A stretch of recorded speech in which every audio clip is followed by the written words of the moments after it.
The earth is the Lord's, and everything in it, the world and all who live in it, for he founded it on the seas and established it on the waters. These past few months has seen our movements restricted quite significantly. This summer, we may have gone out for a few days or spent a few days away in this country. For many of us, we may have cancelled or put back our summer holidays abroad. Before summer, when we were in full lockdown, we were allowed out once a day for what I called our exercise ration, and we couldn't go far.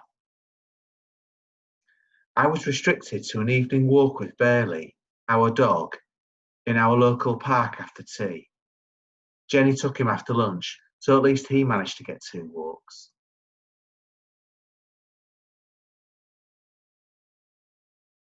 But I wonder if for some of us, we may have noticed our closer surroundings and God's creation that little bit more.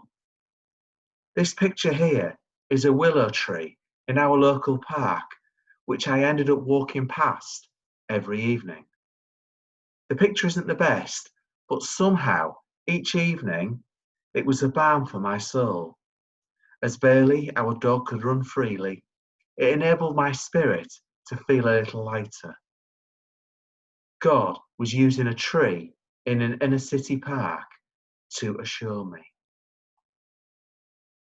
Psalm 24 begins with the majesty of all of God's creation. It is an entrance psalm, and in essence describes the entry into the temple in Old Testament times, and for us, into God's presence. But those 2 first verses have a particular resonance, especially when we're thinking about the climate.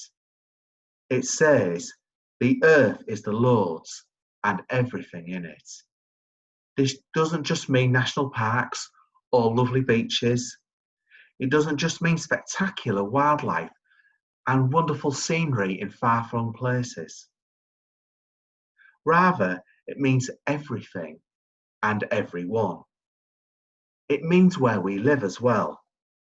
It means the city as well as the countryside, including inner city parks, as well as magnificent fells in the Lake District.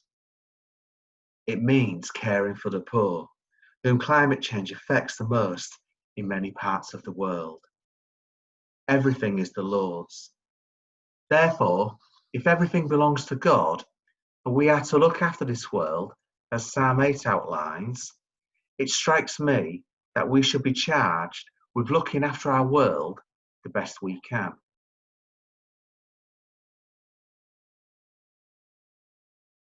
This includes how we live and how we consume resources, and how we can best minimise them.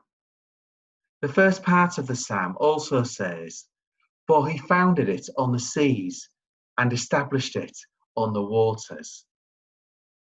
Whether you see the creation account in Genesis as literal or representative of a sequence, it is the case that life began in the seas.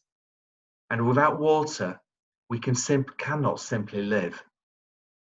As our planet gets warmer, we have rising sea levels, and yet, at the same time, access to safe water will become a real urgent issue.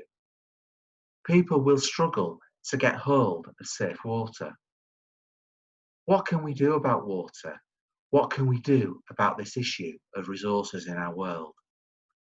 Although a huge issue, we do have a part to play.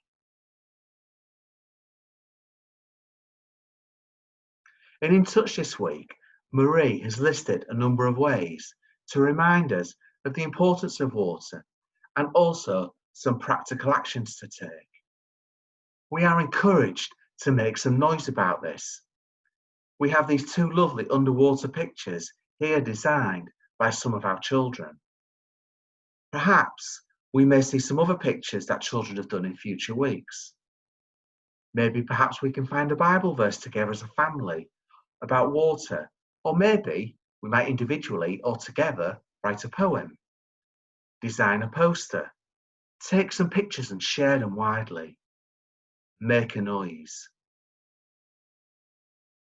We can also think of the practical changes we can make. Some great ideas on the first website listed there. You may also consider toilet twinning, which is in the second bullet point link here. All these links and ideas are also in this week's In Touch, or we can send it to you if you don't receive it. And we may want to consider what our carbon footprint is like. And here's a link here to a carbon calculator. And again, there is a link to that in Touch. By engaging with this, we can be part of how we look after God's creation, God's world, and address climate change. It is us being one part of the solution. And it is part of us acknowledging that the earth truly is the Lord's and everything and everyone in it is His. Amen.